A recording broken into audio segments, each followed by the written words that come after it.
I got bbldrizzy in my head again, so I might just start ranting about BBL fucking Drizzy, because I've been talking about doing that. So, bbldrizzy, if you don't know, this song, it's part of the whole Drake takedown. It's part of the everybody against Drake worldwide battle that climaxed with Kendrick putting Drake in the grave. But the end zone dance that the entirety of rap culture has been doing on Drake's corpse is bbldrizzy. So Metro Boomin is a hip-hop producer, incredibly influential. I think he's like 30, and he did the soundtrack of Across the Spider-Verse. He put out 2 albums, like something like 2.5 hours of music themed around dissing Drake. Seemingly, there's an album. It's Metro Boomin in Future, rapper Future. They made 2 albums called "We Don't Trust You" and "We Still Don't Trust You." And on the second of those albums is where Kendrick dropped the song that sort of sparked this. I wouldn't say it was the beginning of the battle. That started with First Person Shooter, where J. Cole and Drake started it, and then Kendrick, on his Future and Metro Boomin feature, brought it to the next level. Said, all right, I'm in. We're doing this. We're fucking doing this, And then it all happened. So in the midst of the Kendrick Drake diss battle, Metro Boomin released bbldrizzy, a free beat for anybody to use, and he said whoever has the best verse on this will get the beat for free. Then, after Kendrick dropped Not Like Us, and it became #1 song in America, and everybody was talking about the Kendrick and Drake beef, he added a $10,000 reward onto that. The beat itself is godlike, and it's based in a meme. So bbldrizzy, if you don't know, Drizzy Drake, that's just one of his nicknames. BBL is a Brazilian butt lift, and I believe it was Rick Ross who first accused Drake of having gotten a BBL. This led to an internet producer doing an AI track called bbldrizzy that is in the style of a 70s funk song. It's fun. I mean, a lot of people don't respect it because it's AI, but the lyrics were not AI. The lyrics were written by a person. They were put in. The song is just a generic 70s funk song. So the fact that it sounds like any 70s funk song, but with funny lyrics about bbldrizzy, I think it's funny. I think the original song is funny. Some people will argue the original's corny and it only got good after it got remixed. I think it was a funny joke already. I'm not that anti-AI. But also people are undercrediting what Metro Boomin did with this song, because he sped it up and put drums over it, but also like retuned the bass line. Like, I'm pretty sure he's playing bass over the sample, and his bass line is just way better. And like, that's the part that really makes the fucking song stick, is that you hear this a few times and you just inescapably will start hearing that bass walk in your mind, with bbldrizzy blasting over it. I also think it's very powerful that like speeding up the vocals made them sound feminine, because the original sounds like bbldrizzy, which is fun and hilarious, but the bbldrizzy is just so fucking catchy. So like, it's not just sped up and added drums. He transformed it. He made it into the catchiest, most fucking accessible beat possible. It went from a meme to a legendary beat. And so Metro Boomin puts out bbldrizzy. Everybody starts jumping on it. My favorite is a guy called My Favorite Color, who just goes the fuck in with a really loud, like, abrasive flow. And he's like, I've been waiting for years. I've been hating Drake for so long, and just tears him up. But there's fucking hundreds and hundreds of these things. I made one. You can find mine right here on the Ig Studio channel on the Shorts page. Mine is called Drake Hate Capital VA Beach, because if you don't know this part of Drake's previous beef with Pusha T, where his son was revealed, Pusha T was the one who beat Drake the first time, and he comes from Virginia Beach. Back when that happened, I made my first Drake diss track called Drake Fucking Sucks off of the Fuck Off mixtape back in 2018. That song unfortunately doesn't hold up, because in it I'm like, I'm still with my girl. Yeah, that relationship's over, so that song doesn't function anymore. But my new Drake diss track holds up. Trixie Goldie Witch, gonna keep it quick, just laying out the sitch, and then I'm gonna dip. I'm from Virginia Beach, a home best known for knocking Drizzy in the teeth. No fans listening, though we like to get your freak on. Something in the water and it's glistening upon your face right before the thing displaces it into the pond. I am none too fond of Drake's voice, always thought he sounded like a fuckboy. Honestly rejoiced when Kenny pounded him into the void. I have no idea how Drizzy wasn't way more paranoid. Overjoyed to see hip-hop alive and well, overwhelmed to see the health pour from the wellspring. A hydrant for a hot spring, a tyrant popped and propped up in a sling. K-Dot is offering, makes you wanna sing, bomb the fucking music industry. I have always been ruthless, and immediately always look toothless. Undercover, I'm sure all the proof is that the picture he paints of aloofness is a means of disguising the truth, which is a danger to everyone's youth missed by a media protecting cruel shits. We are done with and ready to smooth, just like a surgery to remove boobs. If on the inside you know you're a dude, when in the mirror you don't see the you, then make reality reflect your truth, and never let someone stifle your groove. It's what they do to keep you under boot, which is what colonizers always do. Switch, don't let none of this happen to you, bitch. Something I want to get into on this channel is lyrical analysis of hip-hop. I've done a tiny bit of it before. I did a video about TV on 10 once by Aesop Rock on a different channel. No fans listening, but we like to get our freak on, or get your freak on, is what I say in the verse. In Kendrick's verse, he keeps going in his song, Not Like Us, he keeps calling Drake freaky. He keeps going in on him being a freak. And personally, I represent freak power. I have a song called Freak Power. That's the name of Hunter Thompson's political movement from the 70s when he was trying to run for, like, the sheriff of Aspen, Colorado.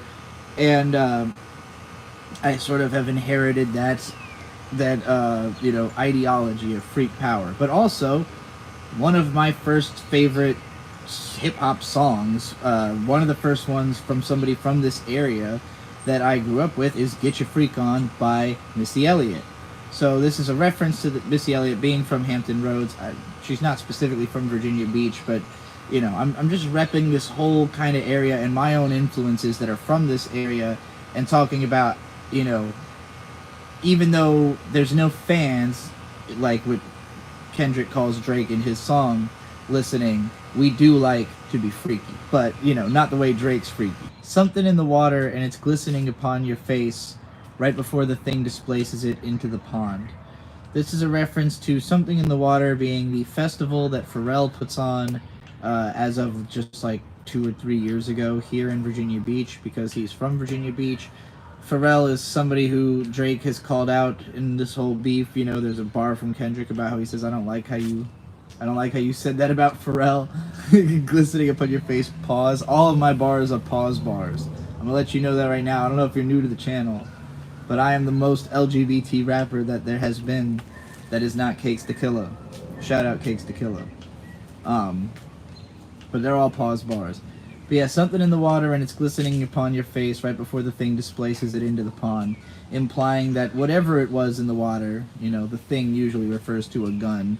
But in this case, I didn't want to be specific because the lyric is the festival is something in the water. So whatever that thing is, displaces your face, as in to remove it from your head, into the pond. The pond, of course, being in this case the Atlantic Ocean upon which Virginia Beach sits. After that, I just kind of say, I do not much care for Drake's voice. Always thought he sounded like a fuckboy, which is true. Like, when I think Drake, I immediately think, working for the weekend like usual.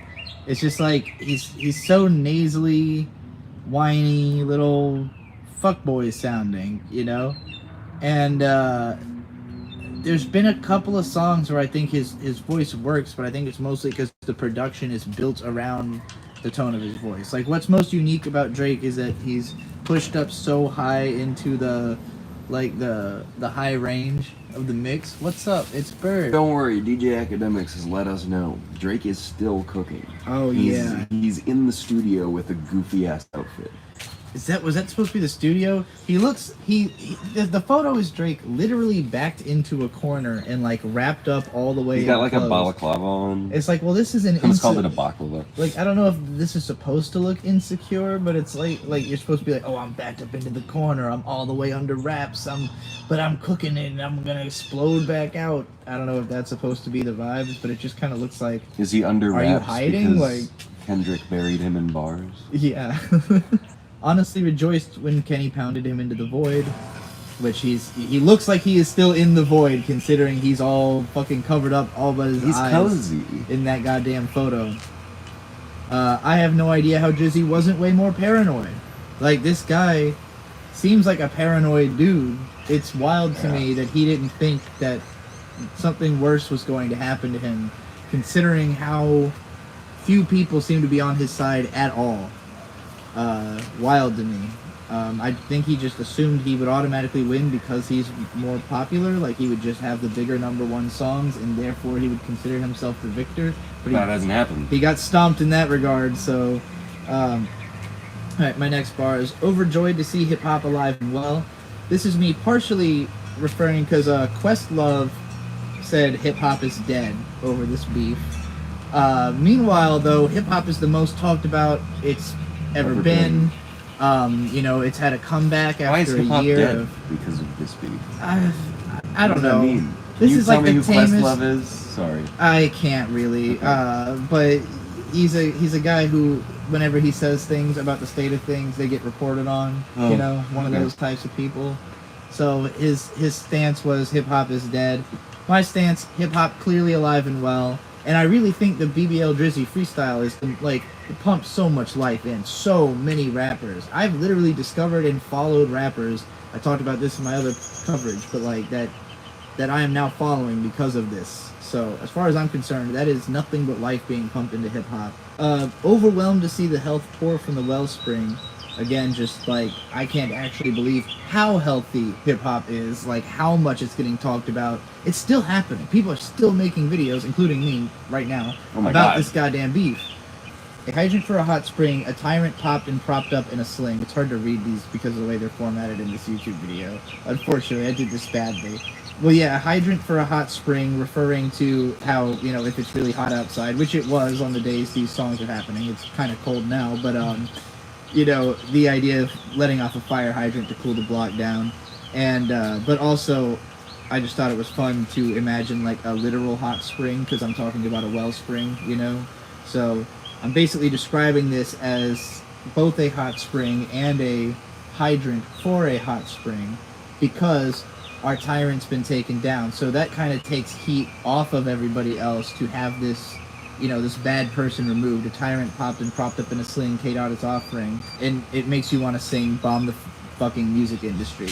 Because, you know, the whole industry has basically existed to prop up Drake up until this point. And it's like, if you... taking out Drake is essentially taking out the music industry as it stands. At least that's the way Kendrick is pitching it through his songs, you know? I have always been ruthless, and to me Drizzy always looked toothless. Undercover, I'm sure all the proof is that that the image he creates of aloofness is a means of disguising the truth, which is a danger to everyone's youth, missed by a media protecting cool shits we are done with and ready to smooth gist, like a surgery to remove boobs if on the inside you know you're a dude when in the mirror you don't see your truth. Then shit, I can't remember the next bar. Something be your true self, fucking, and don't let the colonizers fuck with you. That's basically the lyrics. I don't think that any of those bars really needs to be explained in more depth. I'm being pretty direct and all that. You're gonna deflate the industry like a trans man deflating their tits. That's the main gist of it. I've been waking up each morning. bbldrizzy, bbldrizzy. It's just like the first thought I have when I fucking wake up. For days. I know I'm not alone in this. I think low-key, bbldrizzy is the best song that came out of this beef. because Kendrick's songs are well, I shouldn't say the best song overall. Kendrick's songs are all amazing. They're all legendary. I'll be studying them for the rest of my life. I'll be fucking pulling apart these fucking lyrics. They're gonna be taught in schools and colleges and shit. But BBL Drizzy is going to live rent-free in my mind until the day I die. I'm gonna be fucking rolling over in my grave. BBL Drizzy, BBL Drizzy. And I know one part of that is like AI literally rummaging through all of 70s funk history and figuring out what is the catchiest of all time hook, and then recreating that with somebody else's comedy lyrics. But taking that and turning it into a legendary beef and then making it so you hear it a billion times so you can hear everyone's rap. This one 18-year-old kid said, I always thought I wanted to meet with Drake, but I turned 18 in December, so I guess it's too late. I was like, what? No! Drake, that kid shouted out the hydrolysis machine that Drake, it was the funniest shit I've ever heard. BBL Drizzy, great fucking meme. Happy to participate in it. Love to see this for hip-hop culture, just because, like, as a rapper, picking up beats can be a real struggle. Like, every producer who's worth the shit is underrated as hell. Like, nobody... it's hard for me to describe as a listener who doesn't understand how they're doing it, what makes them so special. But when I talk to producers, I'm always just like, yeah, but why doesn't your shit sound like this, though? Like, why don't your drums cut through like this? Why don't your, like, I get upset. And, if you're trying to look for just free beats on the internet, none of it's going to be Metro Boomin quality. So the fact that he put this out, let everybody have it, this amazing beat anybody can use, at least until such a point that someone, I guess, is granted the actual rights to it, I guess. I don't know how that's going to work when it actually happens. Are they going to copy strike everyone else who made a song afterwards? I hope not. But somebody will get 10 grand and the rights to BBL Drizzy. Probably won't be me, but I'm happy to do my part for the community of hating on Drake. All right, I got $10 from Uranium Coffee. Thank you so much.